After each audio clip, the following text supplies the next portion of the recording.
നമസ്കാരം. സോഡിയാക് മീഡിയയിലേക്ക് എല്ലാ പ്രേക്ഷകർക്കും സ്വാഗതം. 2026 ഏപ്രിൽ മാസത്തെ ഉത്തര നക്ഷത്രക്കാരുടെ നക്ഷത്രഫലം ഒന്ന് പരിശോധിച്ച് നോക്കാം. ഉത്തര നക്ഷത്രക്കാരെ സംബന്ധിച്ചിടത്തോളം ഉത്തര നക്ഷത്രത്തിൻ്റെ ആദ്യത്തെ 15 നാഴിക വരുന്നത് ചിങ്ങക്കൂറിലാണ്. ചിങ്ങക്കൂറുകാർക്ക് സർവാഭിഷ്ട സ്ഥാനത്ത് സർവേശ്വരകാരകനായിരിക്കുന്ന വ്യാഴം സഞ്ചരിക്കുന്ന സമയമായത് കാരണമുണ്ട് നല്ല ദൈവാധീനമുള്ള ഒരു വർഷമാണ്. മാത്രമല്ല ഭാഗ്യസ്ഥാനത്താണ് ഇപ്പോൾ ശുക്രൻ നിൽക്കുന്നത്.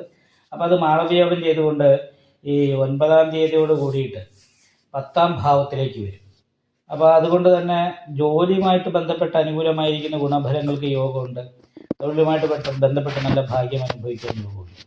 പക്ഷേ തൊഴിൽ സംബന്ധമായിട്ടുള്ള അനുകൂലാവസ്ഥ ഉണ്ടെങ്കിലും ദൈവാധീനം ഉണ്ടെങ്കിലും മറ്റ് കാര്യങ്ങളിലൊക്കെ കുറച്ച് തടസ്സങ്ങൾ അനുഭവിക്കാനാണ് യോഗം. കാരണം ആദിത്യനും ചൊവ്വയും സൂര്യനും ശനിയോട് ചേർന്നിട്ട്, അതായത് ആദിത്യനും ബുധനും ചൊവ്വയും ശനിയും 4 ഗ്രഹങ്ങളാണ് നഷ്ടസ്ഥാനത്ത് പോയി നിൽക്കുന്നത്.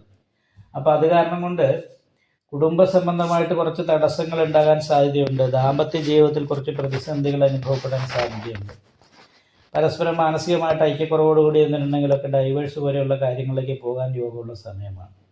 മാത്രമല്ല സന്തോഷിക്കുമ്പോൾ ടെൻഷൻ ഉണ്ടാകുക, വിപരീത സ്വഭാവം, നല്ല മൂഡായിട്ടിരിക്കുമ്പോൾ പെട്ടെന്ന് ടെൻഷൻ വരിക എന്ന് പറയുന്നൊരവസ്ഥ, ഇടയ്ക്ക് തലവേദന ഉണ്ടാകുക, ഇങ്ങനെയുള്ള കാര്യങ്ങൾക്ക് യോഗമുള്ള സമയമാണ്. എന്തിനിറങ്ങിയാലും ആദ്യം ഒരു തടസ്സം വരാൻ സാധ്യതയുണ്ട്. അതിനുശേഷമാണ് അനുകൂലാവസ്ഥ ഉണ്ടാകുക. അതേപോലെ അഷ്ടമത്തിലെ ശനി ശാരീരികമായിട്ട് എന്തെങ്കിലും ഒരു രോഗാവസ്ഥ വന്നാൽ അത് ഒന്ന് മാറിക്കഴിയുമ്പോഴത്തേക്ക് അടുത്ത രോഗം എന്ന് പറയുന്ന രീതിയിലേക്ക് വരാൻ സാധ്യതയുണ്ട്. ദാമ്പത്യ സുഖക്കുറവ് പോലെയുള്ള പ്രശ്നങ്ങൾ, മാനസികമായിട്ടുള്ള ടെൻഷൻ, ഇങ്ങനെയുള്ള കാര്യങ്ങൾക്ക് യോഗമാണെങ്കിലും ദൈവാധീനമുണ്ട്. തൊഴിലുമായിട്ട് ബന്ധപ്പെട്ടിട്ട് വലിയ പ്രശ്നങ്ങളില്ലാതെ മുന്നോട്ട് പോകാനായിട്ട് സാധിക്കും. ഉത്തര നക്ഷത്രത്തിൻ്റെ അവസാനത്തെ 45 നാഴികയിൽ ജനിച്ചവരെ സംബന്ധിച്ച് 10-ാം ഭാവത്തിൽ വ്യാഴം നിൽക്കുന്ന പറഞ്ഞുകൊണ്ട് വ്യാഴം അത്ര പൂർണ്ണമായിട്ടും അനുകൂലമായിട്ടുള്ള അവസ്ഥയിലല്ല നിൽക്കുന്നത്. അതുപോലെ തന്നെ കണ്ടകശനിയുണ്ട്.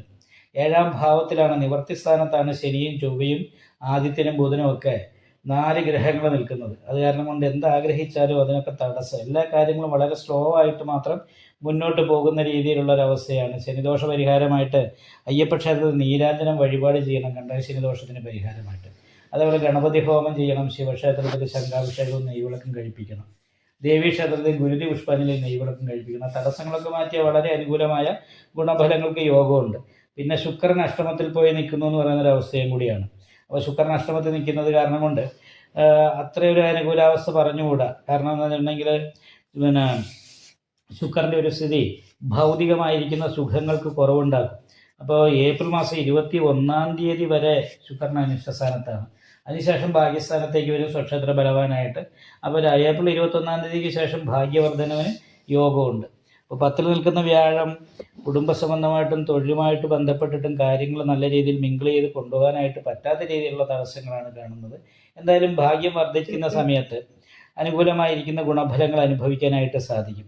അതായത് ഏപ്രിൽ 19-ാം തീയതിക്ക് ശേഷം ഇങ്ങോട്ട് അനുകൂലമായിരിക്കുന്ന ഗുണഫലങ്ങൾ അനുഭവിക്കാനുള്ള ഒരു യോഗമാണ്, ഭാഗ്യവർദ്ധനമുള്ള യോഗമാണ് കാണുന്നത്. ഈ വീഡിയോ ഇഷ്ടപ്പെട്ടാൽ ലൈക്ക് ചെയ്യുക, നിങ്ങളുടെ അഭിപ്രായങ്ങൾ കമൻറ്റ് ചെയ്യാം.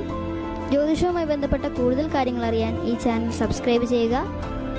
ഞങ്ങളുടെ ഓൺലൈൻ കൺസൾട്ടൻസി നമ്പർ താഴെ ഡിസ്ക്രിപ്ഷൻ ബോക്സിൽ കൊടുത്തിട്ടുണ്ട്. ആവശ്യമുള്ളവർക്ക് കോൺടാക്റ്റ് ചെയ്യാവുന്നതാണ്.